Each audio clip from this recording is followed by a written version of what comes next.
that if someone got there before you, the odds you win the business is somewhere in around the 1 in 6 or 1 in 7 ratio.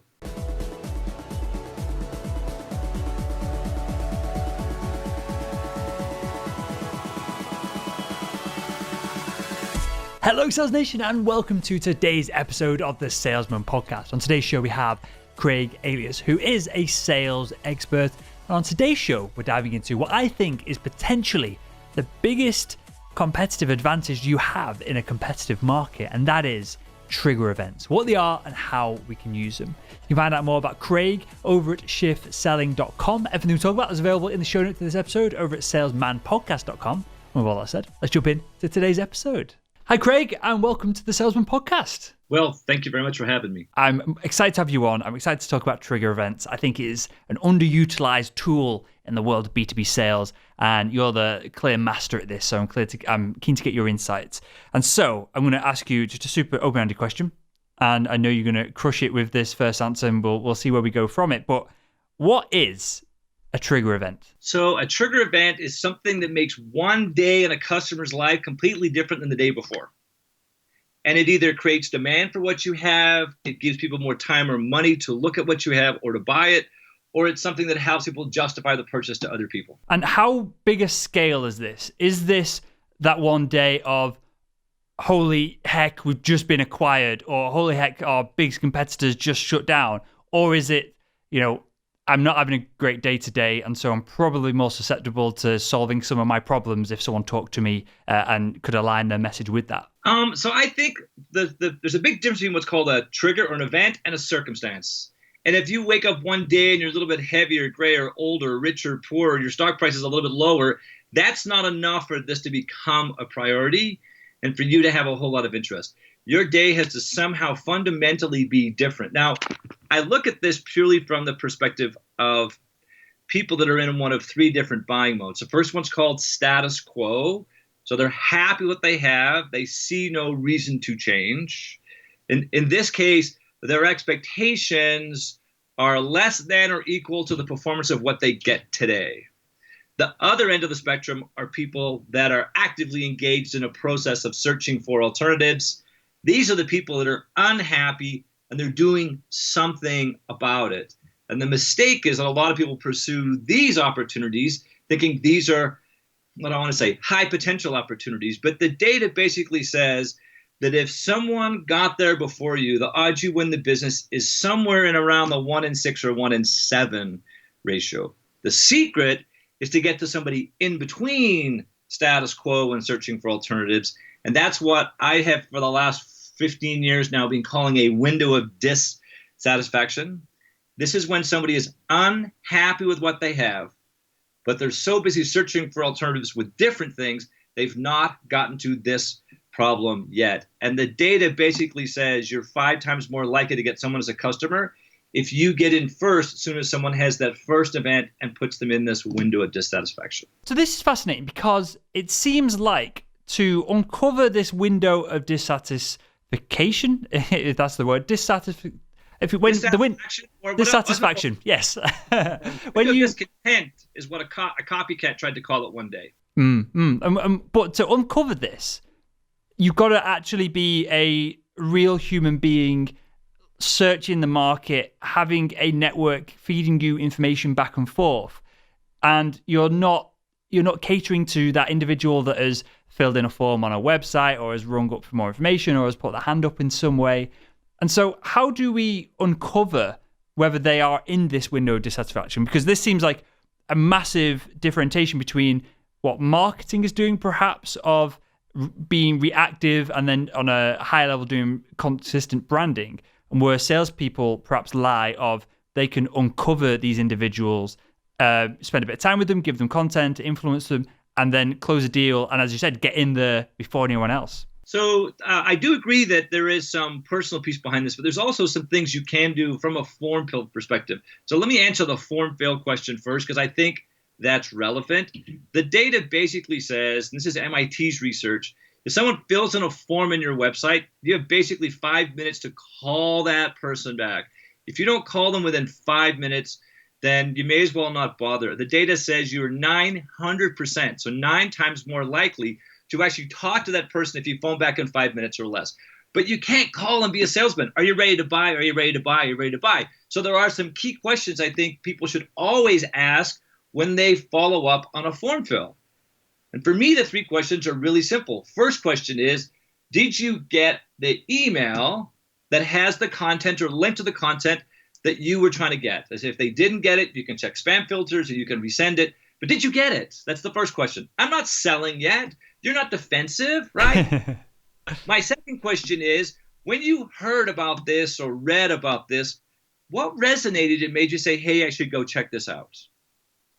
So what we're listening for is some sort of context. What was it that they think they're looking for that somehow what we had captured their attention? And then my last question always goes like this. Well, I'm curious. I'm curious what happened recently that made this content more relevant or more important. And what I'm listening for is what event happened recently. So if it's an event that makes you want to change and I think I'm first in, I'm going to put my salesman's hat on and say, hey, can I ask 1 or 2 more questions? If I realize I'm too late to the game, then I know I have to find a totally different way to be the least risky provider. Because if I'm not the least risky provider, I stand no chance of being selected.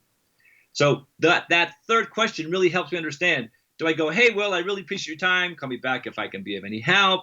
Or whether I should then put my salesman's hat and say, hey, there's something here, I should pursue it. So that's the marketing fill in a form piece. The salespeople piece, it doesn't have to just come from another salesperson.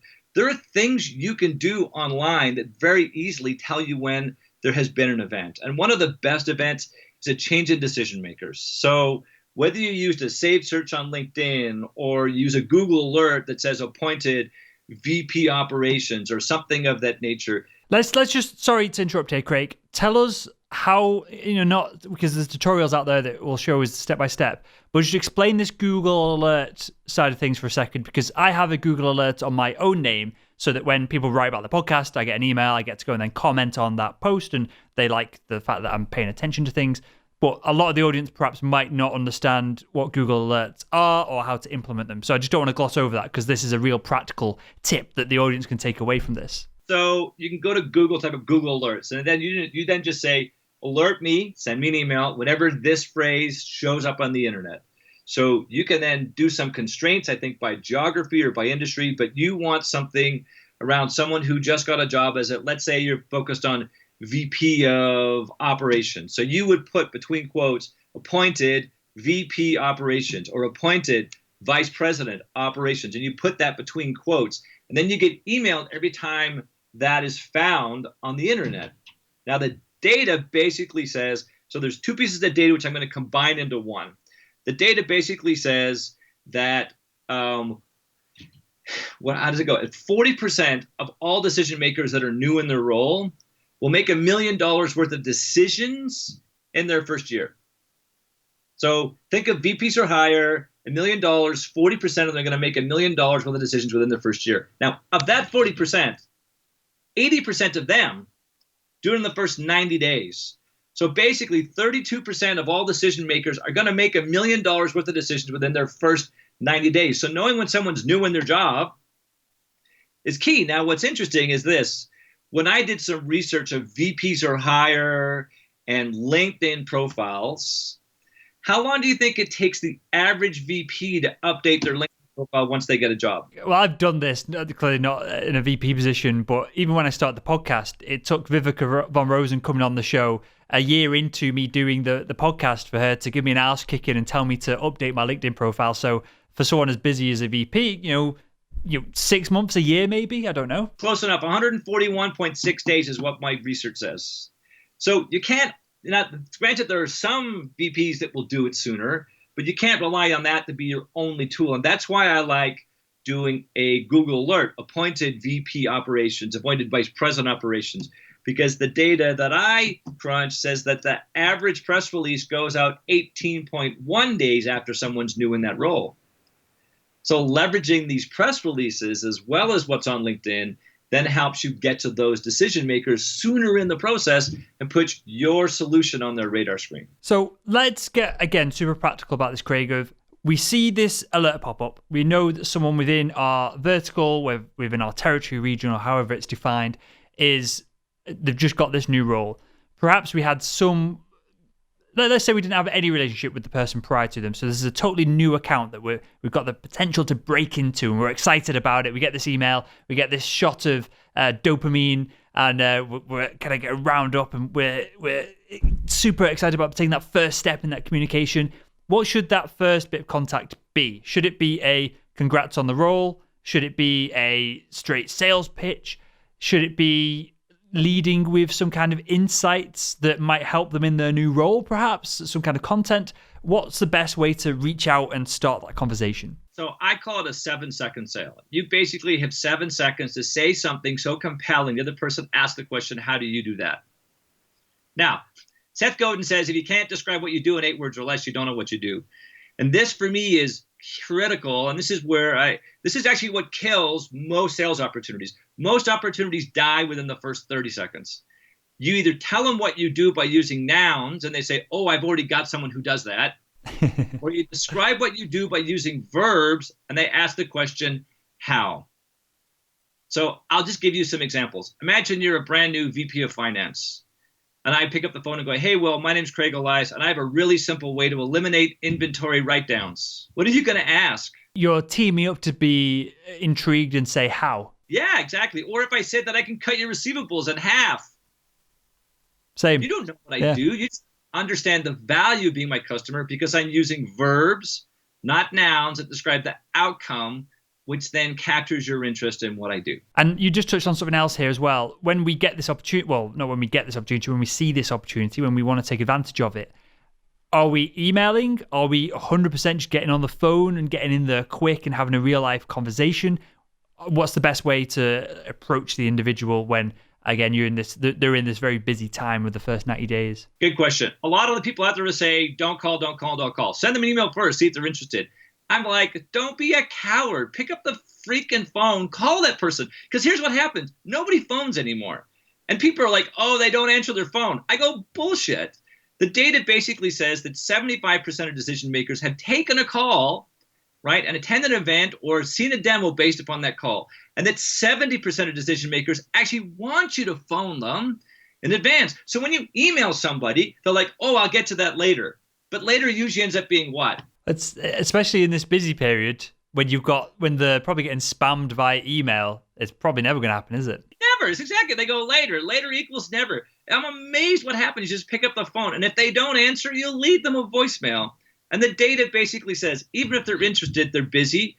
You've got to phone them 6 times, and only after the 6th time does the return on your investment actually go down. I think this is where, and you can tell me if I'm right or wrong, because I know you're into the data here from our conversation so far, which is awesome. Because I like it when guests come on and they can back stuff up with actual numbers. But tell me if I'm right or wrong here. I don't promote cold calling on the show of you have a auto dialer with 500 contacts in and you just burn through them in a day and you make 1 or 2 phone calls and that sets up a meeting either as an SDR for someone else or it sets up a meeting for yourself later on in the week when the person that you've essentially just ambushed has the kind of time and the mental capacity to have an actual conversation with you. So I don't promote that on the show. But what we're talking about here is leading with an insight or leading when there's a reason for you to call them. Like and we can talk about structures of calls and stuff as well, perhaps, but whether you're leading the call, getting their attention, and then saying, because XYZ has just happened, so it's timely, I think there's real value in that. I just wanted to make that differentiation for the audience. And again, tell me I'm totally wrong if there's loads of data that cold calling is super, super effective. I'm happy to hear that. But I just want to make that differentiation of, again, because I don't want to do it either as a salesperson. I don't want to sit there, get voicemail 500 times a day. I want to make strategic calls that are more chance of going through, and there's more chance of me being able to actually make a difference and have an impact with that call. And I think going off what we're talking here, this is the perfect opportunity for that. So I'm going to agree with you from one perspective. I think cold calling should be part of everybody's process, whether it's 5% or 10%. You set aside blocks of time, what your outbound activity. So I'm just going to back up for a second. Andrew Gaffney in Boston did some research a while ago, talked to major decision makers. And he asked the question, of the last major purchase that you made, right? Was it you or the salesperson, vendor's salesperson, that initiated the process? So he asked hundreds of people this question. What percentage of those decision makers do you think said it was the salesperson that engaged them first? I might be kind of drilling too deep into it, but this is B2B of a reasonable deal size. I'm assuming. Yep. 50% more. I would hope I would hope it would be 90%, but I'm going to assume that the number is far lower than that, and they are jumping on later in the buying cycle. I'm going to say it's far, far, far, far, far lower than that. The data says 3%. Yeah. Right? So only 3% are salespeople engaging the decision maker. The decision maker is reaching out to them first. So you've got to find a way to be more proactive. And sometimes... But hold on here. So there's two angles to that number, though. And clearly with all data, there's different ways to analyze it. Could that be because buyers want to do their own, salespeople aside and our selfish interest for a second, buyers want to do their own bit of research. They want to narrow it down to 4 or 5 companies, and then they let the salesperson differentiate themselves, add value, all this kind of stuff. Is it, again, putting selfish sales and commissions and us and my audience aside for a minute, should we always be trying to change that and change what people actually want and how they want to actually do business? Here's what's interesting. The data says people want you to phone in there early. And this is where things go wrong. What goes wrong is people wait, right? Because this is what happens. People are in this, McKinsey calls it a loyalty loop, okay? They go round and round and round this loyalty loop. They have an event, right? Creates interest in what it is that you do. That's when they create what is called an initial consideration set. This is when they define the problem and decide how they're going to solve that problem. And if you're not part of that initial consideration set, then your way of solving the problem is thrown out the window. So I'm going to give you a consumer-based example. Jewelry stores, right? Who buys more jewelry? Men. Men buy it for women. When they're in the doghouse, birthdays, anniversaries, Christmas, all those different days. Now, if I'm a guy and I buy jewelry, the question is, what else could I buy to say to my wife that I love her? Flowers, chocolate, perfumes, trips, cars. For dinner, I'm going to make reservations. All of that is thrown in the initial consideration set. And when someone says, I choose reservations over jewelry or flowers or chocolate, if you sold the other stuff, is totally left out.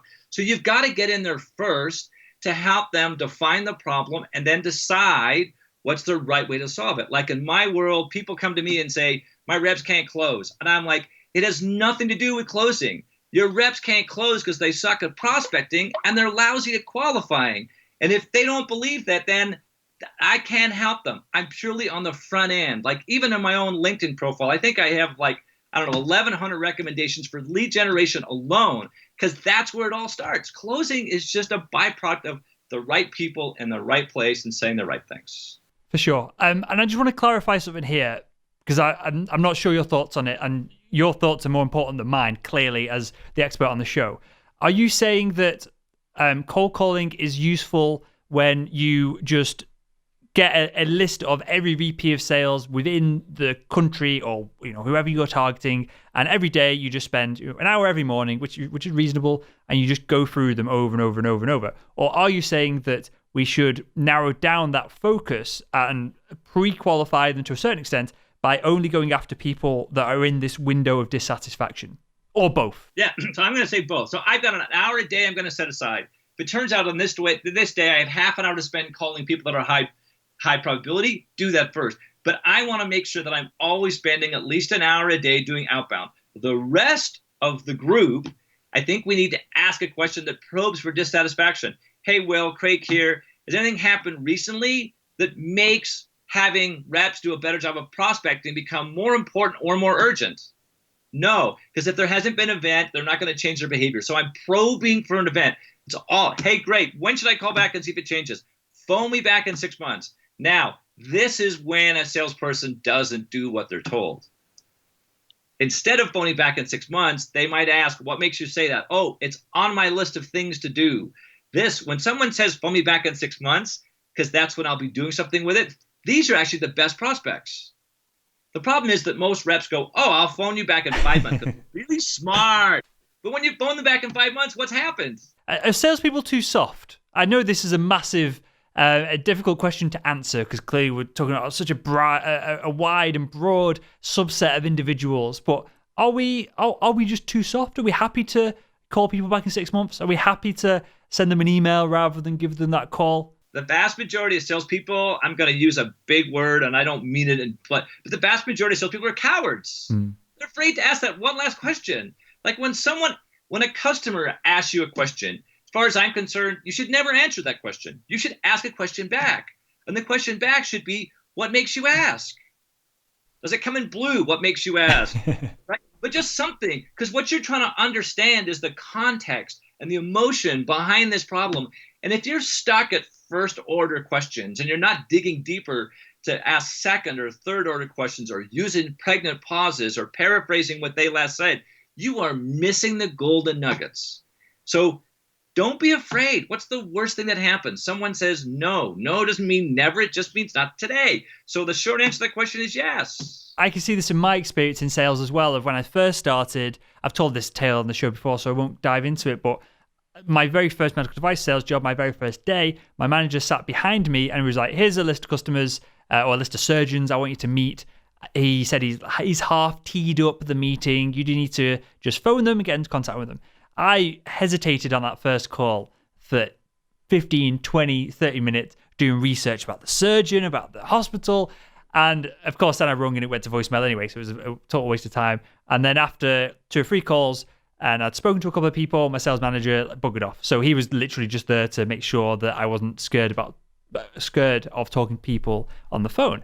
And that was an interesting realization for myself. I was after these first 2 or 3 meetings, and it was one of the biggest and best companies in the medical device industry. So those surgeons wanted me to be there because they want the support from the company.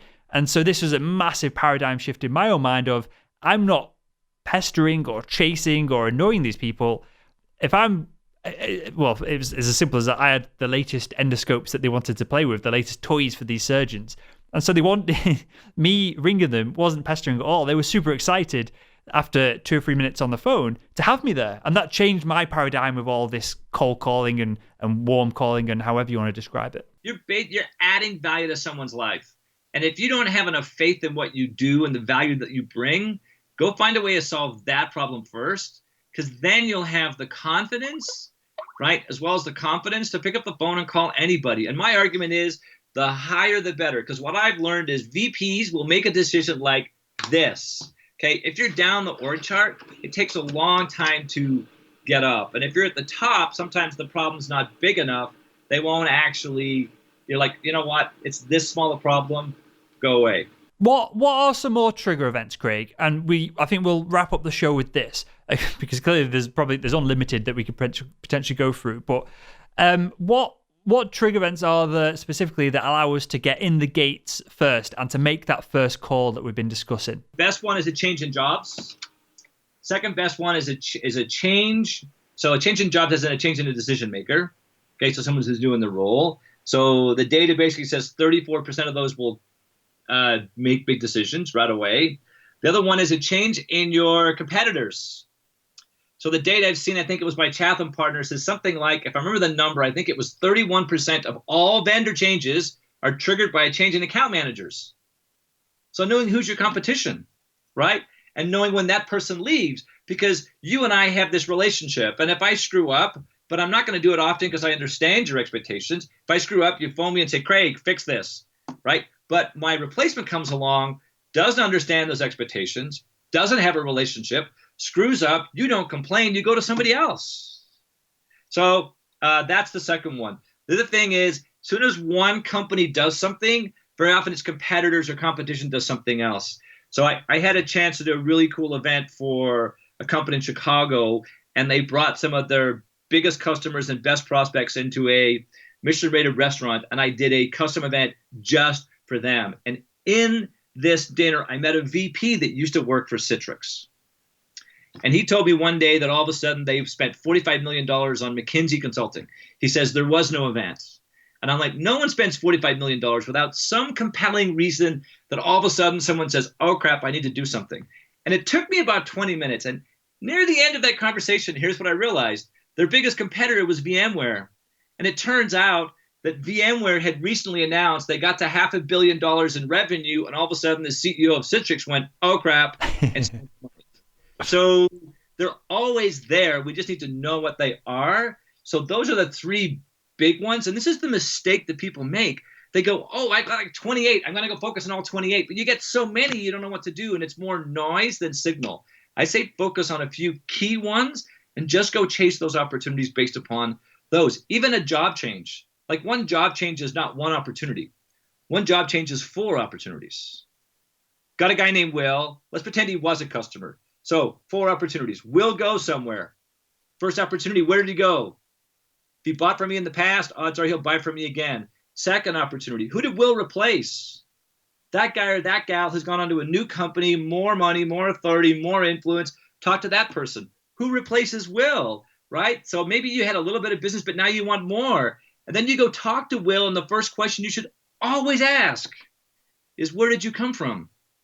Because that company now has a vacancy that at some point will get filled, and that's the person who's going to go make change and do things differently. How much of all of what you just outlined then, how much of all of this is multiplied by having within your very specific niche? So for me, medical devices, it was having the urologists in Yorkshire here in the UK know who I am. How much of all of this is multiplied by having a fantastic personal brand and having a strong network? So I do believe that there's an element of risk. So whether you have a personal brand or a network, so I totally agree that so risk is the big thing that drives behavior. So even if you've got a brilliant solution, if they think it's too risky to be your customer, they're not going to bother.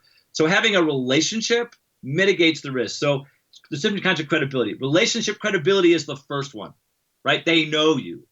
Reputational credibility, they know of you. That's your brand, okay? And then maybe, right, you've got some relevant experience. Those are the 3 different forms. Now, you might get lucky because if someone refers you, then you get what's called leverage credibility. So if Bill Gates says to Barack Obama, you should talk to Craig Elias, guess what happens? He's going to talk to Elias. And that happens all the time. People phone me up. Like one of my best examples was an office furniture company who asked around. They asked on LinkedIn, and Jill Conrad says, you got to talk to Craig Elias. The same person asked a business coach, you got to talk to Craig Elias. They talked to one of their counterparts in the industry, you got to talk to Craig Elias. At that point, they phoned me up and said, Craig, I've heard your name 3 times. I think we need to find a way to have a conversation. That was a 20-minute conversation, and the deal was done, right? So that for me, so there is lots of credibility in there. And yes, relationships and brand or reputation are part of what helps, but it's not necessary. Interesting. Because the reason I ask is that clearly, and you may know the data on this, but I don't, I know medical devices, the turnaround time for sales reps from company to company is about 2 years. And something I try and promote on the show is to think longer term if you are a sales professional and you want to commit to it as a career of, whether it's staying within the same vertical, if you're happy with it and you enjoy the vertical, of course, or whether it's staying within the same geographic area or even the same company and moving about within the industry or within that company internally, whatever it is. Because I think there's a huge benefit and advantage to, and this has been my experience as well, of knowing and working with the same individuals as they are moving around different companies and having those relationships. For me, looking at the older sales reps within the teams that I've worked in who've been on the same patch for 5 years, sales was far easier for them than it ever was for me because they get told about all these trigger events because people like to gossip, people like to talk to them, and obviously they're friendly and inviting and adding value, so they're in these conversations. And then they get the kind of like the network spreads organically as other people move around them. And so, yeah, I just wanted to kind of like touch on that because, again, it's something that I promote on the show all the time because I think we're all, as maybe it's the DNA that makes up a great sales professional, we're all, grass is greener on the other side, and we're all too happy to jump around when another year, 18 months, 2 years in that role, and it just becomes simply easier, right? So good question. So the data that I've seen, and I'm going to use North American data, says that 3% of people change jobs every single month. So whether it's the salesperson, right, or the decision maker, but basically people go, oh, that relationship's been in place for a long time. And my argument is, guess what? That relationship has not been in place for a long time. Decision makers changed or the salesperson changed. So 30 months is about the equivalent. So staying, this is when staying gets hard. Okay, so I think there is a time for a salesperson to leave. First of all, what ends up happening is if you're good, then your manager raises your quota, and all of a sudden, if it gets to the point where it's too good, it's too high, you're not going to meet quota, and you can't leave for 2 years because you gotta go through the bad year, and all of a sudden it goes, okay, maybe that was too big a jump. Let me give you something reasonable, and then you smoke quota a second time. So that's something that I think you need to think about. The other thing I think that's really important is who are you going to go work for. So when your boss changes, I forget the number, but it's a very significant number that when there's a change in manager, that the vast majority of the people underneath that person leave within the first year. And I think it's something like 40%. So if you have a new boss and you just don't get along, that's like, okay, got to go, move on, go work for or with somebody else in the industry. So I have a brother who's 27, and he just got into an industry as a reseller.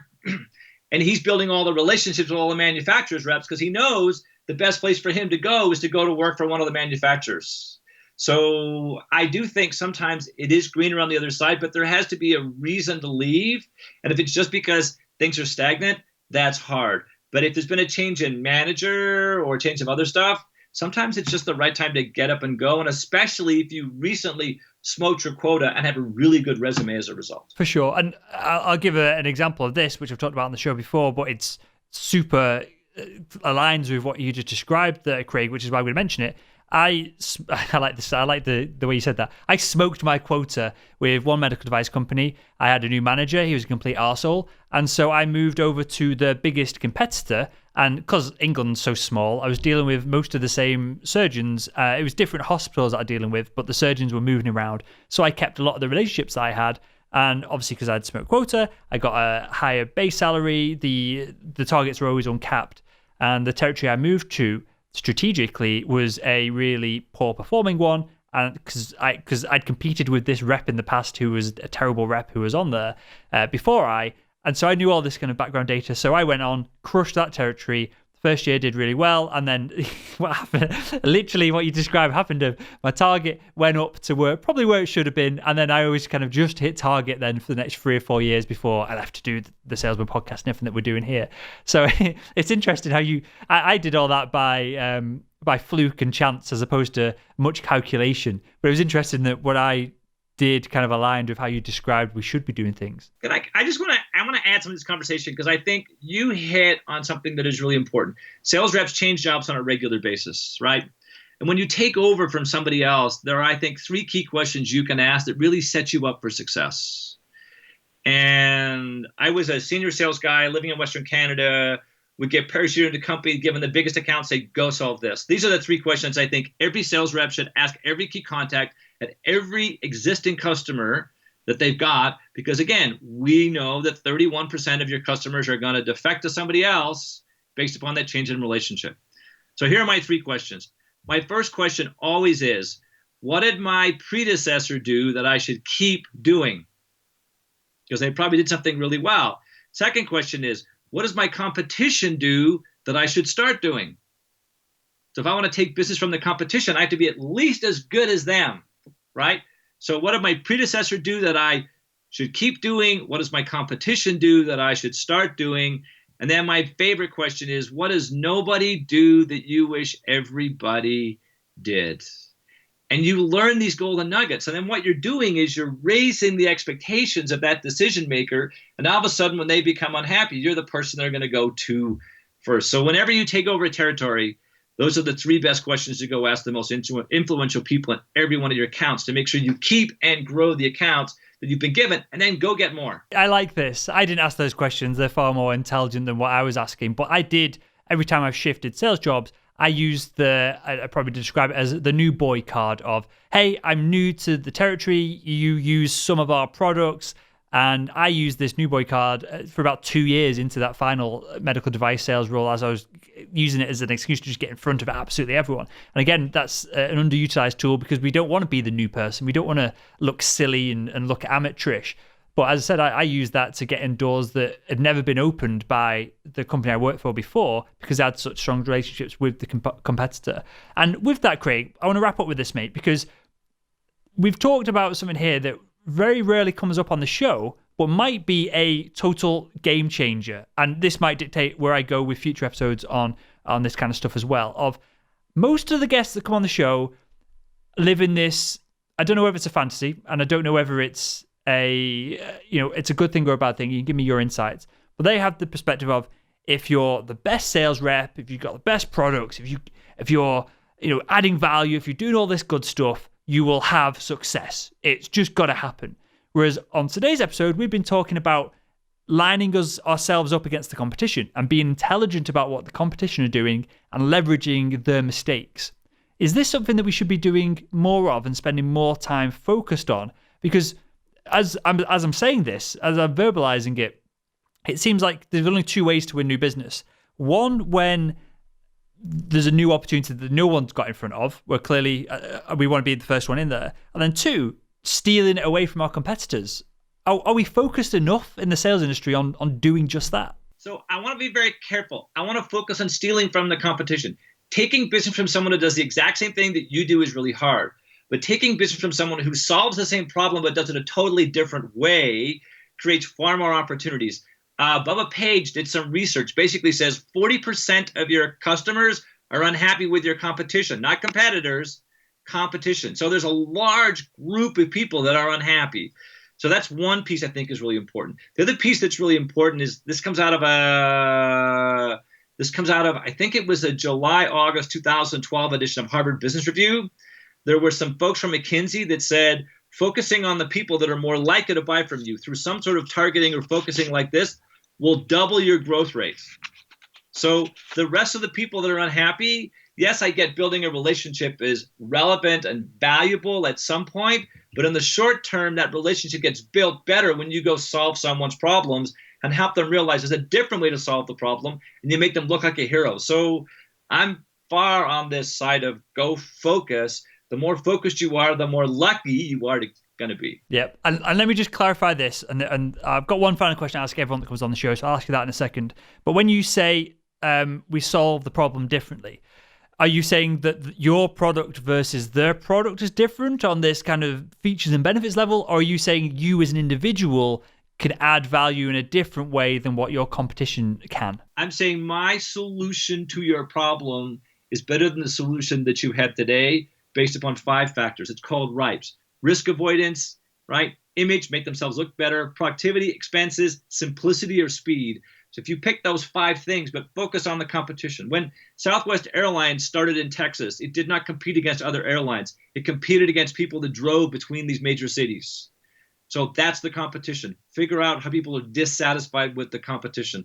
Simplicity and speed. I think the number's 38% of the time. That's the reason people choose the vendor they chose or the solution, because it was simply simpler or faster. And the reason I asked that, and I'm glad that you mentioned those 2 in particular, because they are things that salespeople as individual contributors can help leverage and can add value very specifically to the speed and the simplicity of the buying process or of the use of the product itself over the longer term. If you're an account manager or you've got customer success, kind of one of these cliche phrases in your job title. That's why I wanted to drill down on that and just make sure, because these are differentiators that we have control over, and clearly that's what we want to be leveraging with our customers. And with that, Craig, mate, I love this conversation so far. I've got one final question that I ask everyone that comes on the show, and that is, if you could go back in time and speak to your younger self, what would be the one piece of advice you'd give him to help him become better at selling? Read chapter 5 of Spin Selling. Pages 65 to 95 is what every salesperson should read in the first 5 days in their job. And if you can do that and master that, everything else is easy. I didn't get to spin selling until I was at least 5 years into my gig. And I think I'd be in a totally different place if I just read chapter 4 of Spin the first day I started selling. Nice. Well, we'll link to that in the show notes of this episode, and we're probably going to sell a whole bunch of spin selling book scenes as you've teased us and teed us up with that. And with that, Craig, tell us a little bit more about where we can find out about you, because I think that a lot of the audience are going to enjoy this one, and your kind of like data knowledge backing everything up that you're saying really resonates with my audience. So tell us where we can find out more about you and then the book as well. Yeah, so I'm easy to find. I'm on LinkedIn. The good news is there's only really one other Craig Elias, and he's a murderer in Pittsburgh, and he dresses in red.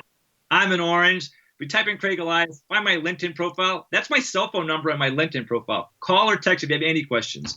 And if you want a free copy of the book, We're going to put up a page inside Shift Selling. We're going to go shiftselling.com/Salesman Podcast. And if you fill in the form, you'll get the entire book in a PDF format and be emailed to you right away. Amazing stuff. I appreciate that. I always appreciate when guests go that extra mile for my audience, Sales Nation. So I appreciate that, Craig. And with that, mate, I want to thank you for joining us on the Salesman Podcast. Pleasure. Thank you very much.